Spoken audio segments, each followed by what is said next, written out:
What started off as a simple video of a little girl showing other kids how to make slime has exploded into a multi-million-dollar content creation farm. Social media celebrity Piper Rockelle has millions of fans on just about any platform you can think of, and she's only 17 years old. But with fame and money have come disturbing accusations and very real concerns about what is going on behind the scenes. We're going to take a look at some of the most shocking supposed revelations from a new Netflix documentary about Piper's rocket to stardom and the things her mom has allegedly done to get her there. Plus, how are the mother-daughter responding to this negative press? Welcome to Sidebar, presented by Law&Crime. I'm Jesse Weber. Anytime there's any sort of scandal involving a celebrity or high-profile figure, you can expect a documentary to come out sooner rather than later, right? Seems to be pretty standard these days, and that is definitely true for who we're talking about right now. So we first told you last year here on Sidebar about the lawsuit against social media star Piper Rockelle's media empire, and the woman behind it all, her mom, Tiffany Smith. Now, a new Netflix documentary is digging into some of the most heinous allegations from Piper's co-stars over the last few years. Now, before we dive in, I have to make something clear. Tiffany Smith, has always denied any wrongdoing and continues to do so. And by the way, she did not participate in this documentary, okay? So, this three-part documentary, or docuseries, called Bad Influence, The Dark Side of Kidfluencing, premiered on April 9th again on Netflix. And it takes a look at how we got here and has some dire warnings for parents when it comes to what some parts of content creation are really like. Tiffany finds people who want to be famous. She takes advantage of them. Things can get very muddy when kids are making an obscene amount of money. One of the co-directors of the series, Keith Davidson, told Yahoo Entertainment, "I have my own son who was 16 at the time, and I was unaware that there was so much money to be made with these kids and so many bad players potentially out there. I was intrigued first and foremost with the story because there were families that were part of the lawsuit that were all fighting back. The families that wound up taking part in our project were really willing to put themselves out there no matter what." Now, according to the documentary, Piper got her first taste of the limelight doing child beauty pageants from a very young age. Then, when she was 8 or 9 years old, she posted her first video, a tutorial on how to make fluffy slime. But now, almost a decade later, she boasts millions of followers across multiple social media platforms like YouTube, TikTok, Instagram. Her mom, her manager, Tiffany Smith, has been directing things from behind the camera since the beginning, even moving out to California from Georgia to pursue Piper's dream of being a content creator. Now, part of Smith's strategy to pump up the popularity of Piper's YouTube channel was called the Squad. Other content creators around the same age would join Piper's squad and would be featured in her videos. And in exchange, our understanding is, their own independent channels would gain more viewership by association, and they could build their own kind of brands. It's a new avenue to get into the acting world. But what looks like fun and games in these videos is actually a lot of hard work. It's basically an all-day acting job, day after day, or maybe a presenting job. The more content that they could churn out, the more engagement they could get, which meant more views, more subscribers, more revenue, and that leads back to needing even more and more and more content. It is a cycle. Vicious cycle nonetheless. Hey, I want to thank Upside for sponsoring today's Law&Crime YouTube takeover. Now, Upside is a free app that gives you real cash back on daily essentials like gas, groceries, restaurants. Super easy to use. You just claim an offer in the app, you pay as usual using your card, and you get paid. And this is actual real cash back. You can use Upside at places like Shell, Exxon, 7-Eleven, Chipotle, just to name a few. So to find out how much you can earn, click the link in the description to download Upside or scan the QR code on screen. And make sure to use our promo code LCTakeover and you'll get an extra 25 cents back on every gallon on your first tank of gas. Now here's where another concerning part comes in. Some members of the squad allege that they wouldn't get breaks, they were doing very little schooling, and they barely slept. So in 2022, lawyer Matthew Sarelson filed a lawsuit in California against Tiffany Smith, Hunter Hill, and Piper Rockelle, Inc. Now, Hunter Hill was cast on Piper's channel as her older brother, but in real life, apparently, he was her mom Tiffany's much younger live-in boyfriend.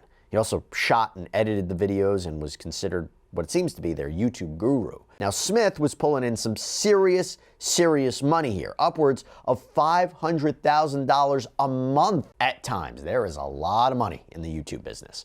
But according to co-stars and parents who spoke with the Netflix producers, if someone tried to leave the squad, Smith would allegedly go scorched earth. Former squad members would be ostracized by their peers and blocked on social media.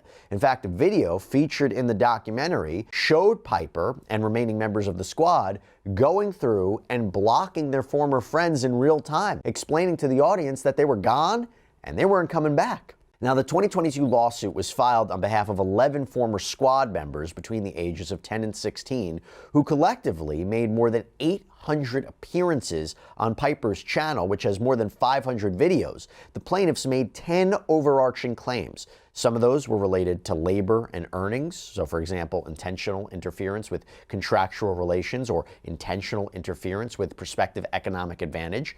But then you had other claims related to alleged mental, verbal, and even sexual abuse.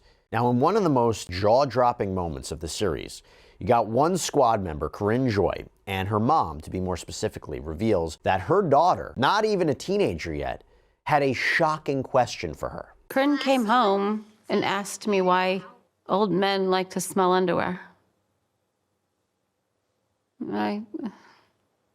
It's one of those things where, again, where did you get this?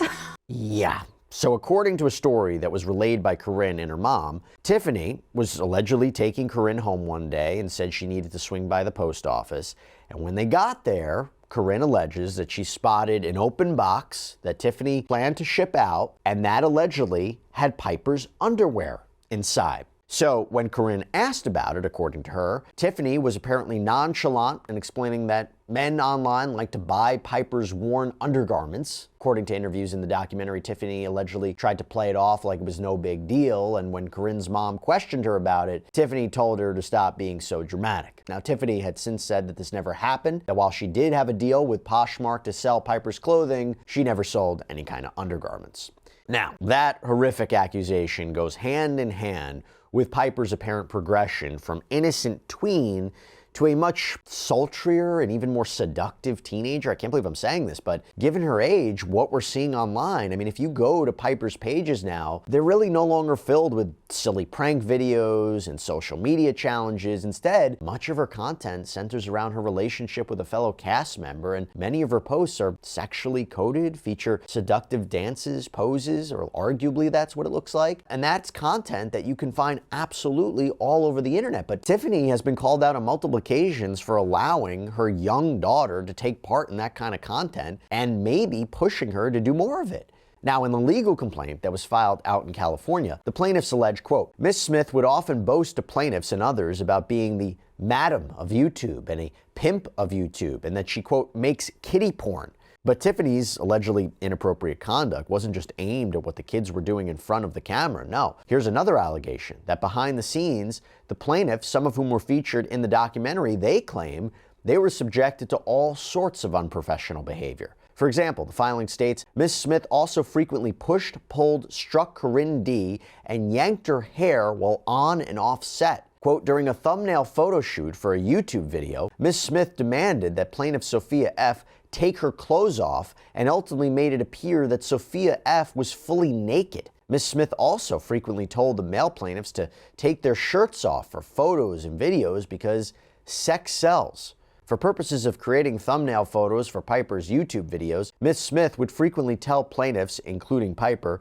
to make sexy kissy faces for thumbnails, to push their butts out, to suck their stomachs in, wear something sluttier, and would otherwise position plaintiffs' bodies in explicitly and sexually suggestive positions. On another occasion, when plaintiff Aiden M. asked Ms. Smith for a thumbnail for his YouTube channel, Ms. Smith told Aiden M. that she wanted to kill herself, and then when she's laying in a pool of her own blood, Aiden M. could post her dead body on Instagram. Wow. It's a pretty vile thing to allegedly say to a child. But it doesn't end there, because the lawsuit claims that Tiffany allegedly made comments about the penis sizes of the young teen boys and the breast sizes of the young teen girls. A trans cast member claims that Tiffany asked them when they would be getting surgery. And that same cast member says he was on a live stream with Tiffany drinking alcohol when Tiffany suddenly grabbed his face and kissed him without his consent. Another allegation has been made that Tiffany kissed her own daughter as well to, quote, teach her how to kiss. And Tiffany is also accused of smacking the backsides of the teens while they were on set, allegedly grabbed one of the girls by the neck and threw her onto a bed. These are ostensibly her employees. They see her as a boss, an authority figure, their friend's mom, and probably another member of their family. And they were going through a critical time of development, both physically and emotionally, yet this is what they were allegedly dealing with for hours and hours every day. Again, allegations. Tiffany denies it, but just something to be thinking about. Now, some squad members also allege that the more popular Piper's channel became, the more outrageous the videos had to be to keep viewers engaged. And that led to some really ill-conceived so-called prank videos, one of which apparently featured Piper pretending to have some sort of medical emergency and being rushed away in a fake ambulance, but her co-stars weren't in on the joke. That's a disturbing allegation. Another, featured in the documentary, involved an actor dressed up as a police officer showing up at a video shoot and pretending to arrest one of the male content creators. So not only were all the other cast members on set apparently unaware that this would be happening, but the parents told the makers of the documentary that they also weren't aware of this stunt. And some of the cast members could be seen crying or breaking down at the thought of their friend being in trouble. Now, the legal complaint also claims that on numerous occasions, Miss Smith would verbally harass, yell, and curse of plaintiffs if she felt that they were doing something wrong in the videos, which would oftentimes cause plaintiffs to break down and cry either on set or after they got home to their families. So a majority of the former squad members who were part of the 2022 lawsuit had their own individual channels at the time, like I mentioned, but after deciding to no longer work with Piper and Tiffany for a myriad of reasons, they claim their metrics tanked. And the plaintiffs claim that Hunter Hill was using his extensive knowledge of the inner workings of YouTube's algorithms to hurt the plaintiffs' channels when they decided to leave the squad. So here are a few of the ways they claim that happened. Quote, utilizing bots to quickly subscribe and unsubscribe to a plaintiff's YouTube channels, which results in YouTube not recommending that user's channel. Embedding plaintiffs' videos on porn sites, which causes viewers to come in from those sites onto plaintiffs' YouTube channels, which makes YouTube's algorithm think that plaintiffs' videos are sexual or inappropriate, and thus restricts them for viewing. Using software or virtual assistants from other countries such as India and Russia and Pakistan to leave derogatory comments on plaintiffs' YouTube videos and live chats, which negatively affects plaintiffs. And there had been reporting that when this lawsuit was filed, each of the plaintiffs was seeking $2 million in damages, which would have come in to a total of $22 million. But in the fall of 2024, attorney Matthew Sarelson announced a settlement was reached of $1.85 million to be split up among all the plaintiffs. And we asked Sarelson about the settlement during an interview last year. There was some talk earlier in the case about this $22 million number. That was a pie-in-the-sky number that was thrown out there. I'm not even sure how it ended up getting into the news or the press, but eventually it did make its way to the press. Why did the case settle for $1.85 million? That's a good question, and there's a couple of moving parts to how cases settle. One of them is insurance. The allegations in this case, because these were intentional tort claims, battery claims, sexual assault claims, there's no insurance for this. So this is all out-of-pocket money. And frankly, a lot of the plaintiffs just wanted to get past where we were. They wanted to not have to deal with a trial. We had a trial date coming up in December. It was going to be an 8 to 10 week trial. It's a very long time to put 11 kids in a courtroom with their moms and their doctors and testify again and again about what occurred. So it basically was, look, this was never about the money.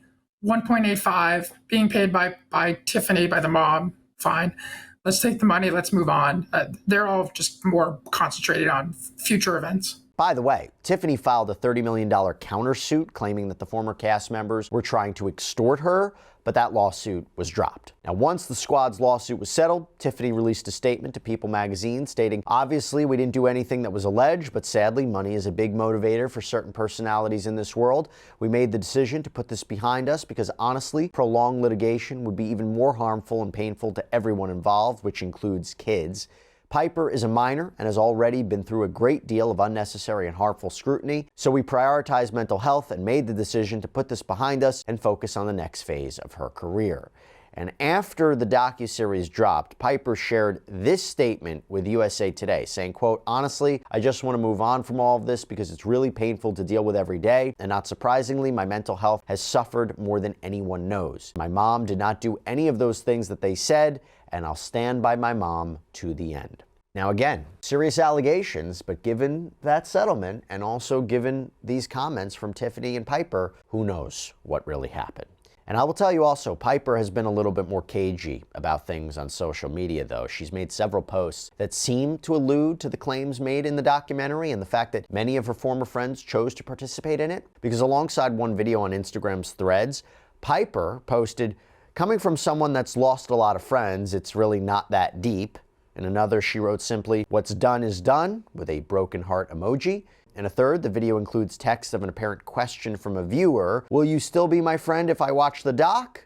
And the caption reads, "Hell no." Piper also posted a video seemingly addressing the rumors, but I gotta say, in true influencer style, it's also a promotion video. The video features an AI app that Piper promotes on her channel. People love to spread rumors, and I was hoping you could help me kind of figure out a way to go about this. Right, so first off, you're right. So many people deal with rumors, and it's seriously the worst. I think step one is figuring out if clearing your name is worth it. Is this rumor actually affecting your life?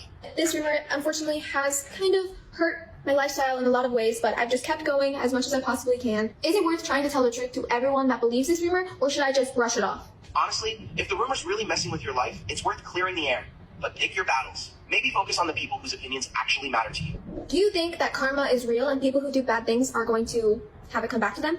Not gonna lie, I do kind of believe in karma. Like, not necessarily in a magical way, but more like, if you thrive on hurting people, it tends to catch up with you. People notice that energy eventually, you know? So these wild stories about what it was like working with Piper Rockelle, Tiffany Smith, Hunter Hill, the Squad, they're almost too numerous to count. And now that this documentary has shot up to the top of the Netflix charts, it wouldn't surprise me if more content creators felt empowered to speak up about their experiences, not just this channel, but across the industry. So look, only time will tell. These are only allegations. They have been refuted. They have been argued against. Hard to make out what's going on, but we'll keep a careful eye on what happens next. That's all we have for you right now here on Sidebar, everybody. Thank you so much for joining us. And as always, please subscribe on YouTube, Apple Podcasts, Spotify, wherever you should get your podcasts.